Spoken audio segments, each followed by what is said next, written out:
Good morning. My name is Tony Carvajal, and I proudly serve as the Executive Vice President of Florida Tax Watch, and thank you so much for joining us today. Since 1979, we have served as the eyes and ears of Florida's taxpayers, and since 1983, we've developed budget turkey reports to guide the governor in their process of selecting items for potential veto. This is one of the unique things that Florida Tax Watch does. No other state across the country produces such a report. And there are a few other things that maybe at the end we can talk about that are unique to Florida Tax Watch. Many of you would normally have expected Dominic Calabro, our fearless leader here, President and CEO of Florida Tax Watch, joining us. And if he were here, what he'd do is remind you that Florida Tax Watch is the bird dog, watchdog, and guard dog of Florida's taxpayers, but we are certainly not the lapdog of anybody in this state. It is our job to faithfully report on what is important to Florida's taxpayers. While Dominic is not here, we are very happy to have our chairman, U.S. Senator George Lemieux, joining us in just a few minutes. He's the chairman of Gunster, and he's seen the inside of the turkey process as well as the outside, serving on our board. I'll also just mention on the side note, he just published another one of his books about Florida, and highly recommend that you look at that. We also have Kurt Wenner with us. He's the Senior Vice President of Research and will lead the conversation shortly. He's been engaged more than 40 years with Florida Tax Watch and is the lead researcher on the annual Budget Turkey Watch report. Before we get started, I do want to recognize and thank each of you for joining us. Many of you are here in the room, but there are a good number of you that are participating virtually via Zoom. My understanding is the raise hand feature is not on, so if you have questions or you would like to be recognized at some point, please use the chat feature. But I greatly appreciate you joining us for the release of the 2022 Budget Turkey Watch report, Florida's Tax Watch's independent review of the state budget. It'll be available at floridataxwatch.org for any Floridian to review. This annual report promotes additional oversight and integrity in Florida's budgeting process, and is based on the principle that because money appropriated by the legislature belongs to the taxpayers of Florida, the budget process must be transparent and accountable, and every appropriation should receive proper deliberation and public debate. Those items that don't are labeled as budget turkeys. These appropriation items that earn the budget turkey label often are called out because they do not serve a statewide purpose or align with the core functions of government, or some may be duplicative or derived from inappropriate trust funds, or they're contingent on legislation that did not pass. But I do want to make one thing clear right from the start. Though something is labeled as a budget turkey, it does not signify the judgment of the project's worthiness. Something could be on our list that is very important and the governor will allow to go through, and it's simply on our list as a way of clarifying that somehow this individual appropriation item circumvented a thoughtful and thorough budget process and should deserve some extra scrutiny. This was another unique budget cycle, and we're getting used to saying that over and over. It's another record budget year, but I'm going to turn it over to our chairman, Senator George Lemieux, for an overview of what you'll find in this year's report. Mr. Chairman, I turn the table over to you. Thank you, Tony. Well, good afternoon, everyone. It's my privilege to be the chair of Florida Tax Watch, and I'm so pleased to be here today for the important work that Tax Watch does. As Tony says, and as Dominic Calabro always says, it is the people's money. And what Tax Watch does on a day like today is hold the legislature accountable for the process of appropriating the people's money. As Tony said, some of these projects may be worthy, but they didn't go through the proper process. And what Tax Watch professionals do, like Kurt and Bob and Tony and Dominic, who have decades of experience of watching the legislature, is let the people of Florida know that this was the process that should have happened that did not happen, and call to their attention those projects that fell outside of that project. And this is a tremendous service, in my view, to the people of Florida. Tax Watch is a popular organization, but today's the day we're unpopular. We're unpopular with a lot of legislators because we're going to call out the fact that they put things in the budget without doing it through the right procedure so that the people of Florida could evaluate that during the 60-day legislative session. Over the last year, our lives have been slow to getting back, and it's been a challenging time, but our economy has rebounded, and Florida's general revenue collections, the money that the state of Florida takes in from taxpayers, residents, and tourists alike, have bested estimates for 16 consecutive months. Florida government is awash in money. This is a record budget that was just passed by the Florida legislature. When combined with a 11.3 budget surplus from last year and $3.5 billion in federal recovery funds, the 2022 legislature had almost $54 billion in general revenue dollars to incorporate in this year's budget. The result was a recent passage of a $112.1 billion budget, more than $10 billion than last year's budget. And yet, taxes were still cut and $8.2 billion was left in reserves. And to this, we compliment the Florida legislature. Given the sheer magnitude of the funds at the legislature's disposal, those of us at Florida's Tax Watch normally thought that there would be a lot of turkeys this year. But the legislature, frankly, surprised us. And they heeded many of the thoughtful recommendations that we've made in the past. The fiscal year 2022-2023 budget contains 166 appropriation items worth $281 million that we qualify as budget turkeys. I'll repeat that. 166 appropriation items worth $281 million that qualify as budget turkeys. We commend President Simpson, Speaker Sprowls, and the respective chambers for doing a good job with this record-sized budget. We also applaud the legislature for not adding any local member projects during the budget conference negotiations, which has happened in past years. But still, nearly $769 million was added back to the budget at the very last minute through what are called sprinkle lists, which are developed and agreed to in private. These also included several projects that were originally removed during conference. If you want to think about this, sprinkles are the new turkeys, and Tax Watch is going to point out sprinkles just as well as turkeys because it's really not the proper process for these appropriations. In total, there were what were called member projects this year, totaling 1,200. This is particularly concerning because the amount spent on member projects in this budget, $2.8 billion, is equivalent to the combined total spent on member projects over the last 5 years. So just in 1 year, member projects were as much as the last 5 years combined. And what's more, annual line items that contain earmarked local projects continue to grow this year. We're hopeful that Governor DeSantis will carefully scrutinize these projects identified by Florida Tax Watch on behalf of the people of Florida when deliberating the budget and applying his veto power. With that, I'll turn it over to one of our experts here at Tax Watch, Kurt Wenner, who will walk through some of the more specific recommendations. Thank you.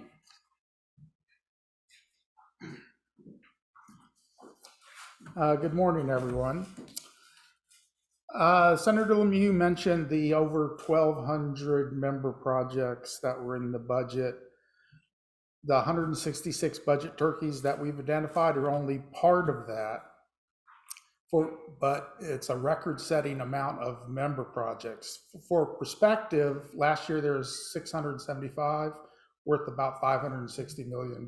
So this is 5 times that amount in dollars. Not only was there a record number of them, there's also several that were record in size. You know, member projects usually are less than $1 million, sometimes over a little bit over. Sometimes if you going over 10 million is pretty rare. But this year there was 17 member projects that were over 25 million. There was 7 that cost more than 50 million. And there was even 3 that were more than $100 million. These are member requests that topped $100 million. So while the appropriation project rules that they adopted 5 or 6 years ago have done some good, and they've reduced the number of budget turkeys because it's harder to get things in the budget during conference, and everything at least starts in the budget at the early part, it hasn't limited the number of member projects. For this reason, in addition to what we are flagging as budget turkeys, our report highlights 11 areas in the budget that have projects totaling $2 billion that, while they don't meet our strict turkey criteria, deserve special scrutiny from the governor. These are projects that have grown over the years, line items that have grown with the same kind of projects year after year. They're getting bigger and bigger. Of course, with this budget, they were record in size. And so we're calling out for the governor to take a closer look at those, even though they don't meet our turkey criteria. So we're also calling in those areas for the legislature to create competitive review processes for these areas. And we're talking about things like water projects, local transportation projects, school and instructional enhancements, local fire and law enforcement and local emergency buildings. There's a lot of fixed capital outlay for non-state owned entities in here. We're asking that the legislature create, like they have for other things in the budget, a competitive review process that looks at the funding from a statewide coordinated issue, reviewed by experts, decided where the priorities are. Senator Mew also mentioned the supplemental appropriations, or the sprinkle list, during the budget process. As many of you may have seen that follow the budget conference, those are the very last things that are done during the budget conference. Right before they adjourn, they simply exchange lists. We have one, the other chamber has another one, and we accept them. It's not like most budget offers where somebody makes an offer and the other side responds to that, accepting some and not. It's just a wholesale discussion. This is the first time that you see that stuff. So really, they totaled almost $800 million, $770 million this year. The Senate list had 161, worth over 500 million. The House had 62, worth 257. So what this means is this is $800 million that is spent almost as an afterthought. It's added at the very last minute. It doesn't get the same kind of review that other things do. Now, on the plus side, they didn't add any brand new projects in there, which happens in the past, and those would be automatic turkeys. Most of the stuff in the sprinkle list is additional funding for things that are already in there. So they added money on top of what had been agreed to. This is after things were bumped up to the House and to the Speaker and President. The subcommittees had already decided on a funding amount, and they add money to it.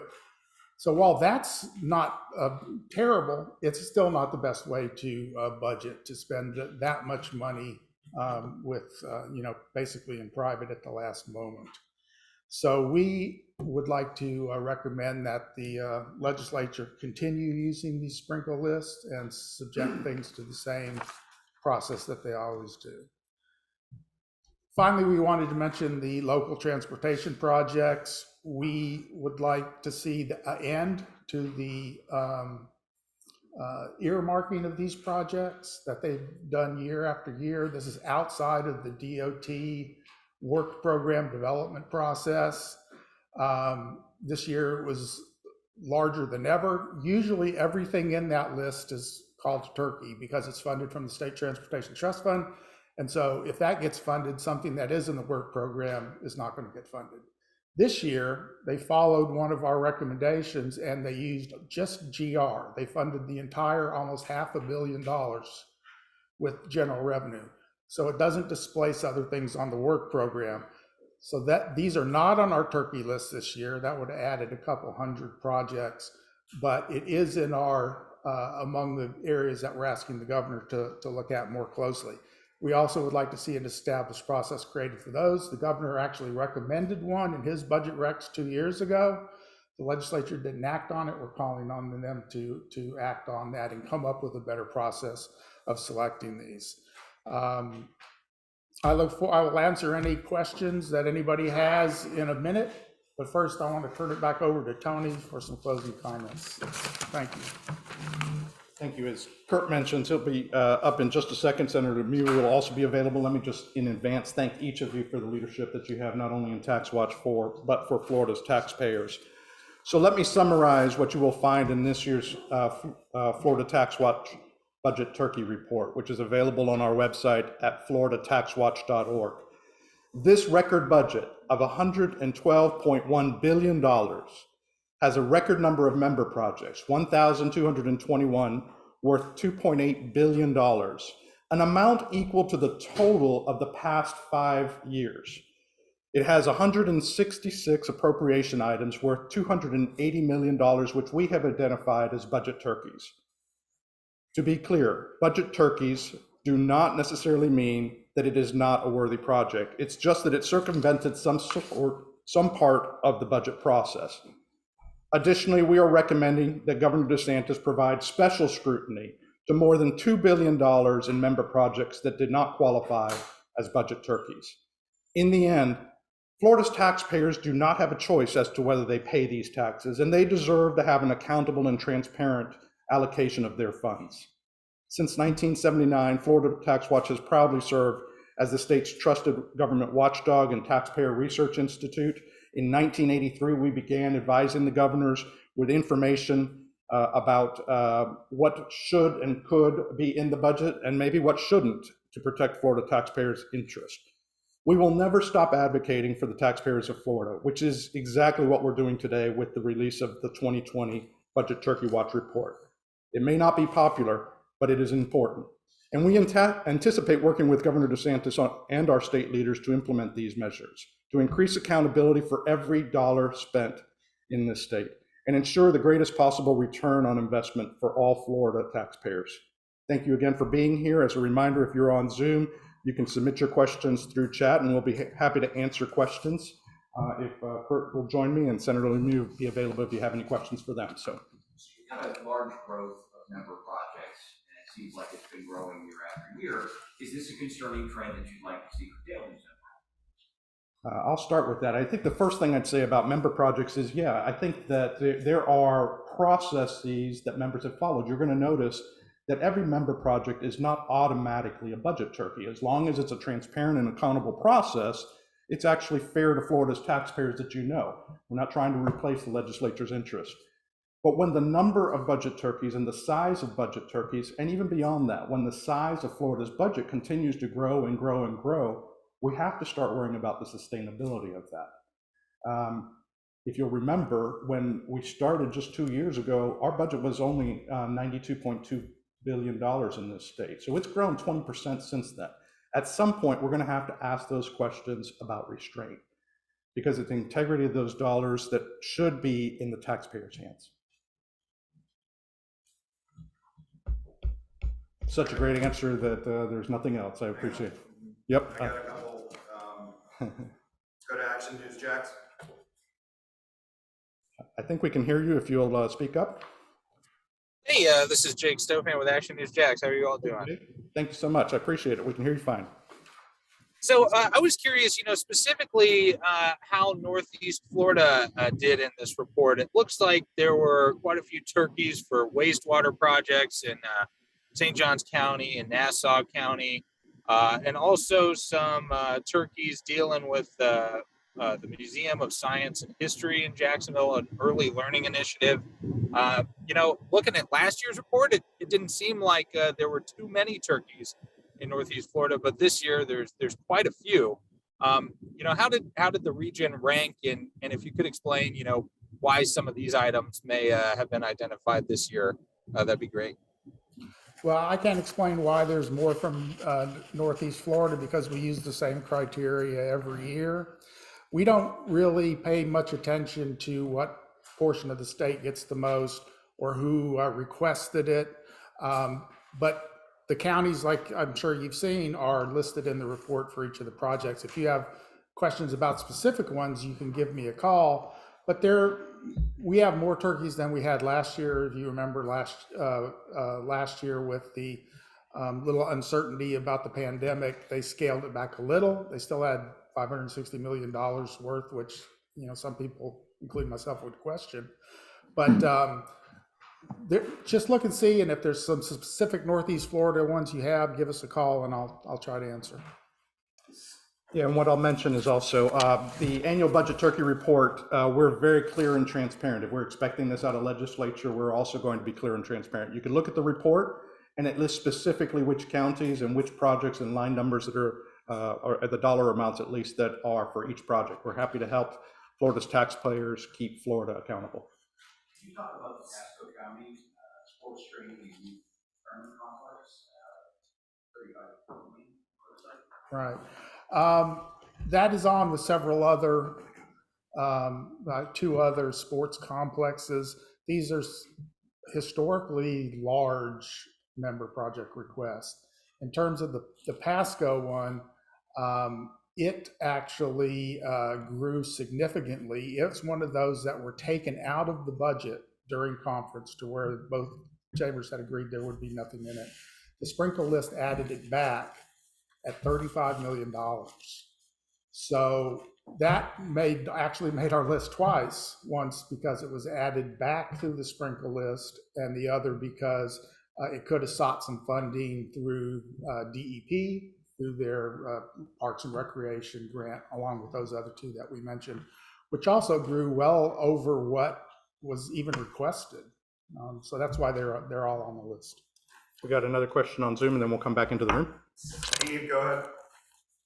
Yes, can you hear me? Yes, sir. Hey, good morning. Hi, Tony. Hello, Steve. Is that Steve Bosquet? Yes, it is, yeah. Okay, sir. Thank you. I wanted to ask about, it's not clear from the report unless I read over it, but in the local transportation category, there's this astounding amount of money of $106 million for a research park in Pasco County. Are you guys classifying that as a turkey, or should that project stay? I wanted to ask you about that project in particular. Well, as you know, we usually do the local transportation projects entirely as turkeys. I mentioned this a little bit earlier, but this year they didn't fund the local transportation projects out of the State Transportation Trust Fund, so they don't displace things in the work program. So we did not label the local transportation projects as turkeys, but they are in one of the groups that we recommended the governor take a closer look at, all of them. But because they used general revenue to fund them, which we had recommended that they do, they did not get a turkey designation. I think it's also worth mentioning, and it's not directly tied to your question, Steve, that obviously the state had a lot of money, some of that from federal relief dollars that were available. And because Florida used that well, we still had $3.5 billion that were able to be allocated. We did not call some things out as budget turkeys if they used those federal dollars, because we didn't want to send them somewhere else that may not be using it as appropriately as Florida. As Senator Lemieux also pointed out, for 16 consecutive months, Florida's budget estimates have been busted. We have exceeded in the revenue collections for those states. Florida has been open for business. We are making progress, and we are reaping the benefits of that. And we gave a little bit of grace to the process, mostly because there were a lot of dollars. Anything you got? I would just say to that is that it's been record amount of funding, both through the increases in the economy and also increases in people moving to Florida and tourism, coupling that with the federal dollars. But what I would caution lawmakers for in the future is that those federal dollars are not going to be there, and we might not always see these increases. So let's remember that in less than 20 years, the state budget has doubled while the population of Florida has not doubled. So lawmakers in the future are going to have to be very circumspect with their spending and not expect to have these 10 and 20% increases every year. Local law enforcement and first responders is on the radar as well. You know that first responders have been a really big deal during the pandemic. Why did that reach the radars of these projects? Yeah, I'll let Kurt address some of the specifics about the direct items, but it gives me a good opportunity to mention, look, there are a lot of very worthy projects that are on our list. And as a matter of fact, the governor has already gone around the state and identified some items that are actually going to be funded. So they will not be on the veto list. The turkeys list is a representation of a process that failed for accountability or fairness or some other metrics. And I'm very glad that the governor and the state looks at really the worthiness of a lot of different projects as they go along. We clearly support the law enforcement, fire, the safety, education, all the clear ways that we are going to keep Florida safe and maintain our quality of life. So something on the list is not a reference to the worthiness of a project. It's a reference to the process, but I'll let Kurt address the specifics. Yeah, I'm glad you raised that issue because there's also, local fire and local emergency shelters, which are all critical and important.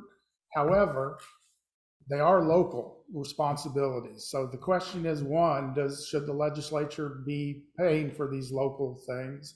Now, there's certainly an argument to be made for some of the fiscally constrained counties that don't have the property tax base to maybe pay for some of this stuff. But it's fine if they want to do that. But and again, there used to only be one or two of these kind of projects sprinkled throughout the budget. Now these things have their own line items. They're getting bigger. And this year, like everything else in this budget, they grew to record size. So we're saying if you're going to do this, say how much money you want to spend, come up with a process so you can look at it and take all the stuff into consideration about, a statewide coordinated system where the need is the most, what gives the most return, the ability of the local area to pay. So we would just like to see a process created to choose and spend the limited amount of money that's available down there in the best way possible. There are national concerns. Yeah.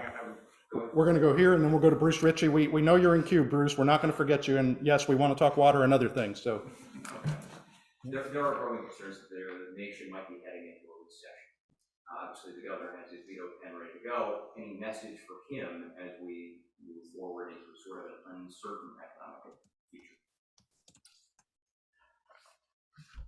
I think that one of the things you've got to look at is how Florida has been performing and what our strong fundamentals are. There are some increasing headwinds that we're all facing: inflation, costs.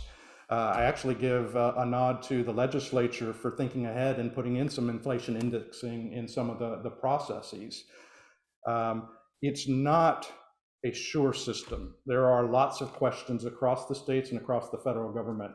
But I'll tell you this, if you were going to bet on a state, I was going to bet on a process that Florida is using. When you look at 16 consecutive months of Florida exceeding budget revenue estimates and our collections and our stewardship on the dollars that we do collect, I think that there's some really good things to look to Florida for.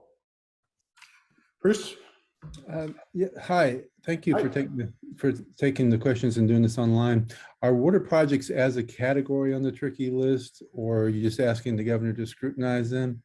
And has something changed because you had taken them off the tricky list a few years ago when they were accompanied by bills? That's another issue. This is a different year, so things happen. But we have traditionally not called the big water project line item turkeys.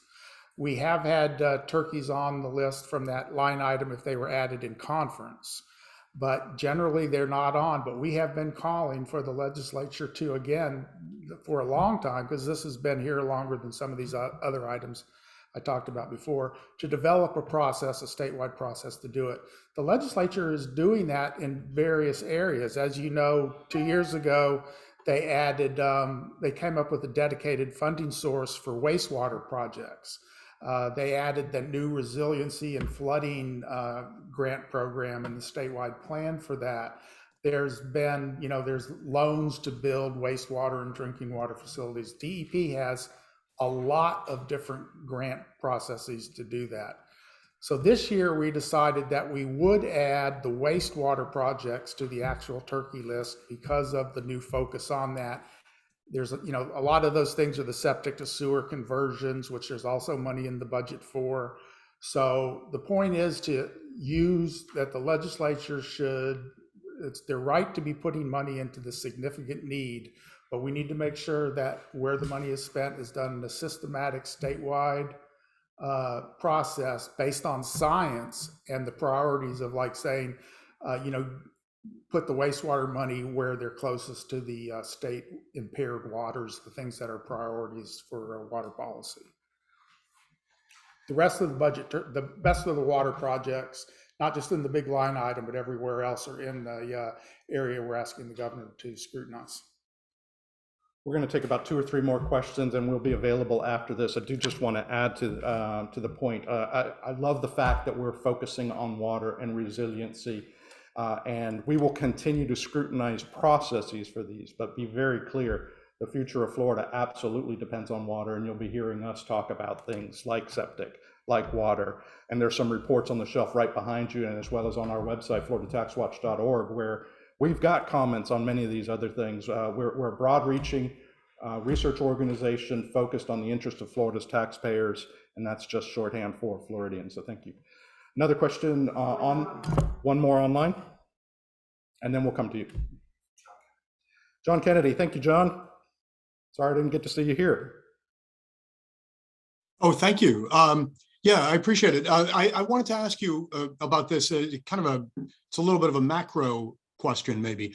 The governor has been citing his concerns about inflation, and the budget, of course, is an economic driver in this state. I'm wondering about your recommendation still would have the state budget around $110 billion. That's almost $10 billion bigger than the current year. Is there any validity to the argument that the state should be spending much less and putting away even more than the $8.2 billion in reserves? I'm going to turn it to Senator Lemieux first, and I'll add a few comments, but I probably won't have anything more to say after him. Hi, John. Yes, there's validity that the state should be spending less. And as I mentioned a moment ago, we have a budget process now that is doubled in 20 years or so, while the state's population hasn't doubled. And every dollar that the governor vetoes goes into reserves. So the governor has been great in previous years about really scrutinizing what the legislature does. I know that the governor and his team will do that again this year. And Florida does need to put that money aside for a rainy day. We remember what happened in 07, 08, 09, when we had very difficult times and had to use reserves in order to make ends meet. Florida is not like the federal government. Florida has a balanced budget requirement. Florida can only spend what it has in revenues and reserves. So it is appropriate for state lawmakers to look forward to the future and make sure that we have a sufficient rainy day fund to make sure that we can make ends meet in difficult times. Have a question in the room? Yes. On the higher education construction projects, looks like there were some projects that got funded that weren't high on the priority list. I was wondering if you could just speak a little more to that. Again, because of the uniqueness of this budget, this is something that we treated a little differently this year. Generally, things, as you just mentioned, that aren't on the Board of Governors list or the Division of Colleges priority list, we put those on as turkeys. But you got to remember that that is for PICO funds, and there's a limited amount of PICO dollars available. They didn't know they were going to have $1.5 billion in federal money. So if the Board of Governors and the Division of State Colleges would have had that money in their plans, they might have done that differently. So we decided they did fund some of the high stuff. They did fund some stuff that were lower down the priority list. They did fund some things that weren't anywhere on the list. But instead of calling those turkeys, we moved them over to the area that we're asking the governor to put significant scrutiny on. One thing I do want to mention is the legislature, we really like what they did with higher education construction funding with the federal dollars. That's been a area that has been neglected, and especially maintenance of the buildings. They put, I think it was $800 million in deferred maintenance for university and colleges, which is great. It's something they should have done. This is the best time to do it because we have this one-time non-recurring dollars. We would probably, I don't know when we would have been able to kind of catch up if it wasn't for this year. Destiny? We guys be taking a look at going into the special session on property insurance and whatever else might come up. Thank you. That's a great question. So one of the things, there's a lot of questions that are always in the air. The upcoming May special session on property insurance is one of those items that we are analyzing. One of the things I'd really like to highlight about Florida Tax Watch is we're not reactionary. We're a nonpartisan, independent, non-political research institute. So we're going to look at what the data says, and we're going to offer recommendations and advice. You won't see us as lobbyists. That's not what we do. We are here to protect Florida's taxpayers, and I'm not sure if anybody else wants to add to that, but you'll see us around, and hopefully if you've got questions about the property insurance or about, more importantly, the budget turkey report that we released today and available online at floridataxwatch.org, or any of the reports that you will find in that research library, we'll be happy to address those. I know that we're at the top of the hour and we promise that we're going to respect your time. We'll be available for a few more minutes if you want to have some independent questions. If we missed somebody that was online on Zoom, it was not on purpose, feel free to reach out to us. Florida Tax Watch is here to protect Florida's taxpayers. Every choice, every decision, every action that the governor, the legislature, local governments make about how to spend dollars or allocate dollars impacts the future of this state. We have a great history. We're showing some fantastic progress. Florida Tax Watch, the board of directors, under the leadership of Chairman Senator Lemieux, is going to stay focused on the accountability well into the future. Happy to answer any questions directly. Thank you so much for joining us here today.